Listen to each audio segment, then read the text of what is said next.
Bom, pessoal, a gente agora vai fazer a questão 47 do capítulo 15 de oscilações do livro Fundamentos de Física, Halliday e Resnick, tá na 10ª edição, ok?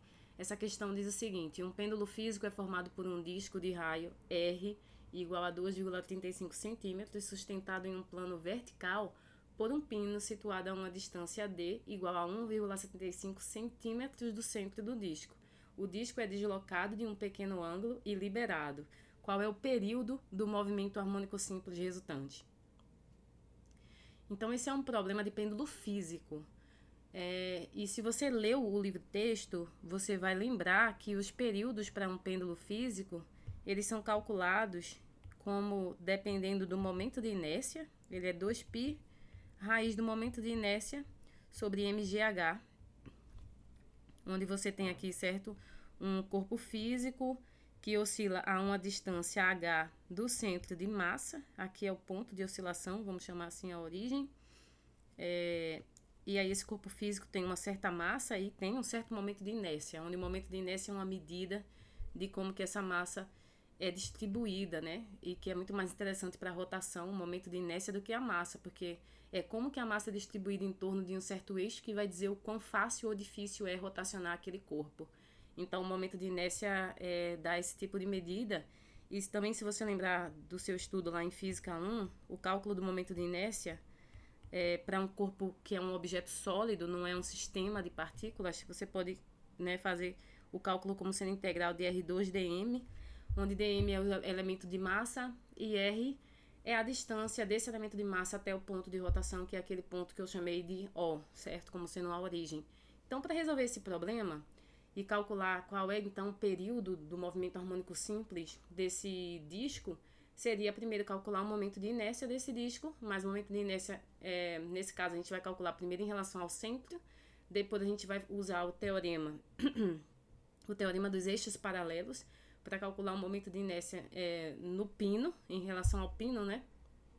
E aí a gente pode calcular o período, ok? Então vamos lá. Para calcular o momento de inércia, a gente precisa definir que elemento de massa é esse. Então a gente tem o seguinte: se você olhar para o disco, uma opção que eu tenho aqui para definir um elemento de massa é pegar um pequeno anel, esse anel aqui achurado, que possui um certo raio Rzinho, e esse anel ele tem também uma certa largurazinha, que eu vou chamar de dr. Então, esse elemento de massa, se você conhecer a densidade do disco, onde a densidade seria a massa do disco dividido pela área, nesse caso, certo? A gente está fazendo um problema de um disco em 2 dimensões, a área seria πr2, ok? Então, o elemento de massa poderia ser esse elemento que é esse anel. Então, ele seria descrito como essa densidade vezes a área do anel, um dA. Onde esse dA seria 2πr, que é o perímetro, multiplicado por dr, que é a largura do anel. Então, é a área aproximada desse pequeno anel, certo?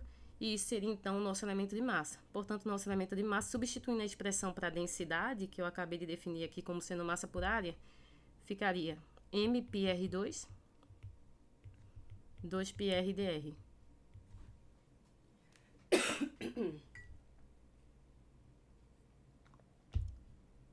Não é isso? Então, dá para cortar o π com o π aqui.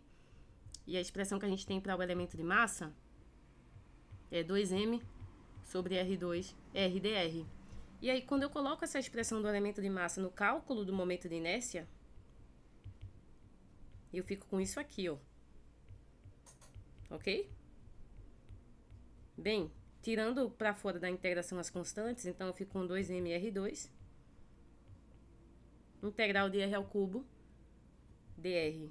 E aí a gente vai integrar de zero, que é do centro do disco, que é onde eu estou fazendo o cálculo, até a borda, que é o raio grande.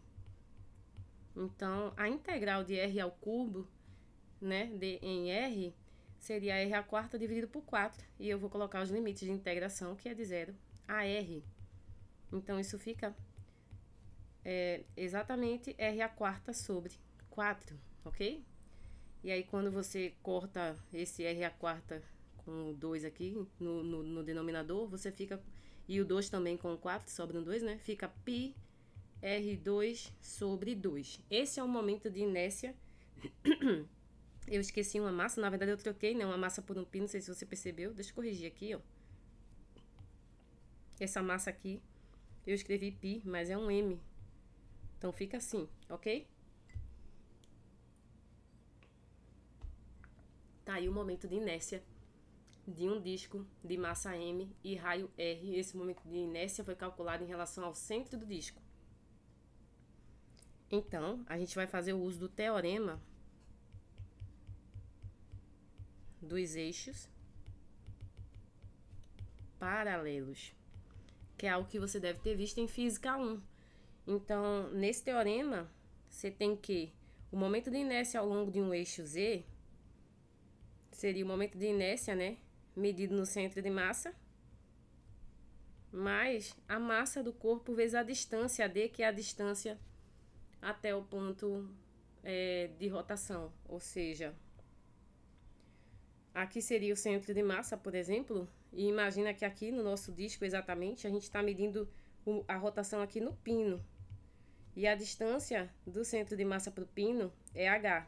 Então, a gente vai dizer que o momento de inércia no pino vai ser igual ao momento de inércia no centro de massa, que é esse que nós acabamos de calcular, porque o centro do disco é o centro de massa, não é isso? Mais a massa do disco vezes a distância, que no caso é h. Então, a gente vai usar essa expressão aqui. Portanto, o momento de inércia em relação ao pino seria mr2 sobre 2, que é o momento de inércia em relação ao centro de massa, mais mh, certo? mh.